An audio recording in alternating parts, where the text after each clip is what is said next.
तो चलिए हेमंत, बिल्कुल लगातार ये रुझान जो है वो धीरे धीरे आते रहेंगे और हम अपने दर्शकों तक पहुंचाते रहेंगे।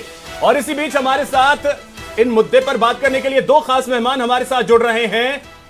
अशोक सिंह शेखावत जी हमारे साथ जुड़ रहे हैं, बीजेपी नेता हैं, और साथ ही साथ मिथिलेश जैमिनी जी, वरिष्ठ पत्रकार। सर, आप दोनों का बहुत बहुत स्वागत है न्यूज 18 राजस्थान पर। अशोक जी, अभी तक जो रुझान आए हैं उसे देखकर बीजेपी की तो बातें खिल गई होंगी। मैं कह रहा हूँ सबसे पहले तो धन्यवाद। लोकतंत्र के अंदर जनता ने जनादेश देती है और एक लोकतांत्रिक रूप से एक सरकारें चुनी जाती है। दूसरा, यदि हम देखेंगे आप 2017 से के चुनाव में हम देखेंगे तो यूपी के अंदर हम देखेंगे तो भारतीय जनता पार्टी को 39.7 के लगभग वोट प्रतिशत मिलता है। और 2019 में यदि चुनाव होता है लोकसभा के अंदर तो 49% मिलता है। तो भारतीय जनता पार्टी चुनाव के अंदर जाता है, वोट प्रतिशत 10% के लगभग बढ़ता है। पंचायती राज जो चुनाव होते हैं उसमें भारतीय जनता पार्टी कंटिन्यू जीतती है, क्योंकि एक सुशासन का सरकार लेके आई, कानून व्यवस्था एक सरकार लेके आई, लोग के कल्याणकारी योजनाओं लेके आई। जो योगी जी लेके आए हैं और मोदी जी ने जो काम किया है सेंटर का वो दिया है, जो जनता चुनेगी। और आप देखिए रुझान जो प्रारंभिक आ रहे हैं और उसी रुझानों के अंदर आप देखेंगे जिस प्रकार से अब यूपी का भी बढ़ रहा है, अब और भी स्टेट आएंगे उनमें भी देखना भारतीय जनता पार्टी आगे आएगी। अभी तो प्रारंभिक रुझान है, बैलेट पेपर वाले हैं, इसमें गवर्नमेंट कर्मचारी भी हैं, और उसके अलावा 80% या 80 ईयर के जो लोग जो होते हैं, ओल्ड हैं, दिव्यांग हैं, वो लोग भी इसमें सम्मिलित हैं।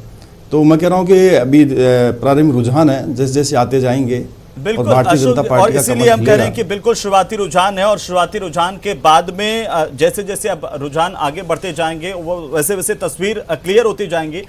लेकिन चूंकि मिथिलेश जी, अगर एक पत्रकार के तौर पर हम देखें, बहुत शुरुआती रुझान है ये हम लगातार बार बार अपने दर्शकों को क्लियर भी करते हुए चल रहे हैं, लेकिन क्या संभावना इस वक्त आप देख पा रहे हैं, जो टैली आप देख पा रहे हैं उत्तर प्रदेश के खासतौर पर?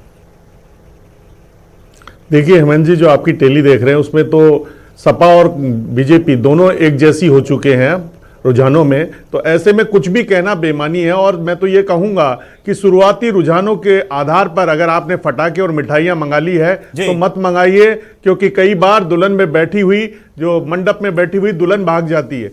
तो ज्यादा इसमें खुश होने की जरूरत नहीं। अभी प्रारंभिक रुझान है। बिहार चुनाव 2015 तो याद नहीं करवा रहे। जी बिल्कुल, मैं बिहार चुनाव याद कराने की कोशिश ही कर रहा हूं कि कहीं, क्योंकि बीजेपी में जोश बहुत होता है और कई बार ये जो दुल्हन में मंडप में बैठी हुई दुल्हन भाग जाती है, तो उस जोश को बातों में तो बयान रखे लेकिन मिठाई और फटाके लाने की कोशिश नहीं करे, क्योंकि जो भी जनादेश आएगा वो बहुत महत्वपूर्ण होगा।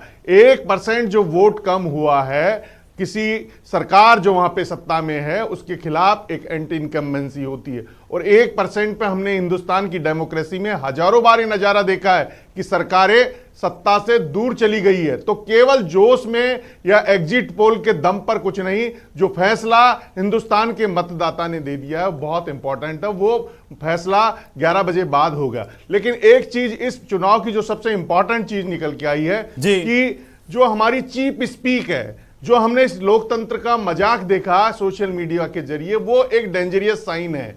हमने इस चुनाव में, क्योंकि कोरोना था तो बिल्कुल है मिथिलेश जी, इन चीजों पे आगे भी बात करेंगे, लेकिन एक चीज मैं अशोक जी आपसे जानना चाहूंगा, क्या मिठाइयों के ऑर्डर तो नहीं दे दिए गए हैं ना अभी? मैं देखूँ लोकतंत्र के अंदर है, इस प्रकार की कोई बात नहीं है। जैसे मान लो उन्होंने कहा कि कोई बात नहीं, स्वतंत्र पत्रकार के रूप में ये कह भी सकते हैं, ये पार्टियां सबके लिए लागू होता है, लेकिन ये स्पेशल रूप से बीजेपी के लिए कह रहे हैं। हमें पता है बीजेपी के लिए क्यों कह रहे हैं, और कोई बात नहीं है, बात कहते हैं, कहें इनका क्यों स्वतंत्र हैं।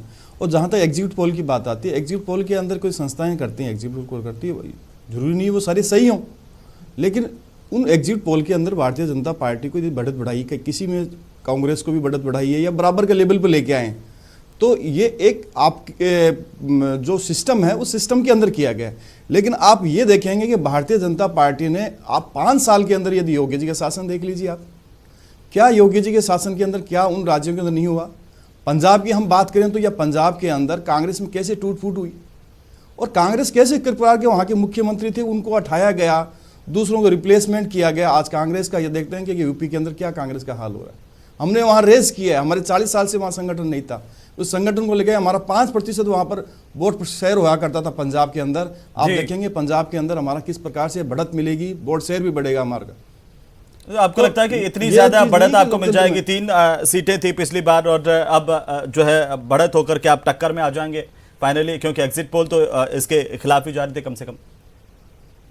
नहीं, मैं कह रहा हूं कि यदि 40 साल से यदि हमारा वोटर था, भारतीय जनता पार्टी के निशान पर, कमल के फूल पर वोट देने की इच्छा करता था, और वो देख रहा था कि कोई एक बार यदि भारतीय जनता पार्टी यदि पूरे प्रदेश में कोलैबोरेट करके और ज़्यादा सीटों से जीतती है तो हमारा वोट प्रतिशत बढ़ेगा।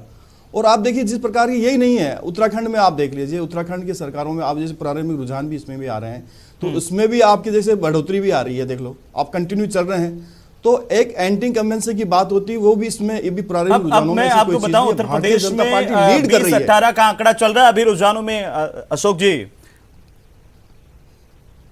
मैं कह रहा हूं कि ये किस क्षेत्र के आए हैं जो एक अलग से सिर्फ आपके पेपर के आधार पर आए, जैसे बिल्कुल ये शुरुआती रुझान है अशोक जी, इसमें कोई दो राय नहीं है, शुरुआती रुझान है। और शुरू में हमने देखा भी कि बीजेपी कैसे अचानक से बूम कर रही थी और फिर अचानक से रुक गई है और सपा उसके बाद आगे बढ़ी है। ठीक है मिथिलेश जी, अब एक चीज मैं आपसे समझना चाहूंगा, देखिए आता हूं अशोक जी, आता हूं मिथिलेश जी, अब एक चीज मैं आपसे समझना चाहूंगा, जो आपने जिक्र किया 0.94% जो है वो वोटिंग कम हुई है उत्तर प्रदेश में पिछले यानी 2017 के चुनाव के मुकाबले।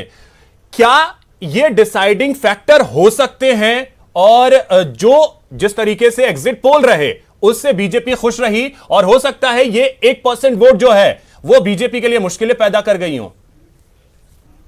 देखिए अभिषेक जी, ये मैं पहले दिन से मैं मान के बैठा हूं कि जो 0.1% या 1% जो भी वोटिंग कम हुआ है वो निश्चित रूप से भाजपा का जो पिछला वाला प्रदर्शन था, जो प्रचंड बहुमत का एक बाबा योगी आदित्यनाथ का था, उस पर कहीं न कहीं विराम लगाने का काम करेगा। वो पहले वाली सीटें नहीं आएगी जिसे ये खुद भी मान रहे हैं। वो तो 300 पार जा रहे हैं, वो तो 300 पार नहीं, वो 300 पार जा रहे हैं, लेकिन एग्जिट पोल में जो जितने भी एग्जिट पोल हैं उनमें किसी में भी 300 के एक दो को छोड़ दे तो किसी ने भी 300 के पार यूपी में नहीं पहुंचाया है। दूसरा, यूपी में जो मैंडेट है वो सबसे इंपॉर्टेंट मैंडेट होगा, विपक्ष के लिए बहुत इंपॉर्टेंट चुनाव है कि ममता बनर्जी का चेहरा क्या विपक्ष के नेता के रूप में बन पाएगा या नहीं बन पाएगा, क्योंकि उन्होंने कलकत्ता काली माता का आशीर्वाद लेकर विश्वनाथ के मंदिर में आई है और वो शिव शक्ति के दम पर क्या मोदी को चुनौती दे पाएगी, ये एक देखने वाला होगा। यूपी चुनाव में अगर सपा सत्ता में आती है तो हिंदुस्तान में विपक्ष की राजनीति का जो चेहरा है वो बदलने वाला है। अब तक तो मिथिलेश जी, तो फिर तो जिम्मेदारी इसकी वजह से तो गोवा का भी परिणाम बेहद खास हो गया। बिल्कुल बिल्कुल, गोवा का भी होगा। और अगर हिंदुस्तान में महंगाई, बेरोजगारी जैसे अहम मुद्दे जिंदा हैं तो आपको इन चुनावों के परिणाम चौंकाने वाले साबित होंगे। अगर हिंदुस्तान का नौजवान परेशान है, किसान परेशान है, तो उसने वोट के दम पर जो उसकी लोकतंत्र में सबसे बड़ी ताकत है वो नजारा बदलने वाला एक रुझान पेश करेगा, एक अपना जो सोच है वो दर्शाएगा। मिथिलेश जी, अगर मान लीजिए ठीक है सीटें कम होती हैं लेकिन बावजूद इसके अगर बीजेपी सरकार बना लेती है तो फिर बीजेपी के पास कहने को तो यह जरूर होगा कि ठीक है हमारी सीटें कम हुई लेकिन लोग तो हमें पसंद कर ही रहे हैं। देखिए, दिल बहलाने के लिए गालिब ख्याल अच्छा है, कुछ भी कर लीजिए आप, लोकतंत्र में ये आपके पास एक सुविधा है, लेकिन ईमानदारी से उनकी आत्मा में अगर वो मंथन करेंगे तो जो मोदी जी का कलेवर था, जो राजनीतिक हिंदुस्तान में नहीं पूरे विश्व में मोदी जी का एक आज विश्व स्तरीय नेता माना जा रहा है, वो अगर यूपी में सीटें कम होती है, क्योंकि यूपी ही बीजेपी की बैकबोन है, यूपी से ही प्रधानमंत्री नरेंद्र मोदी एमपी हैं, यूपी से ही राजनाथ सिंह जी हैं, तो यूपी हिंदुस्तान की जान है, हिंदुस्तान का दिल है। तो इसी वजह से तो पूरे हिंदुस्तान की निगाहें जो है वो टिकी हुई है आज के परिणाम पे। अशोक जी, क्या बस दिल बहलाने के लिए खाली ख्याल अच्छा है? अशोक जी,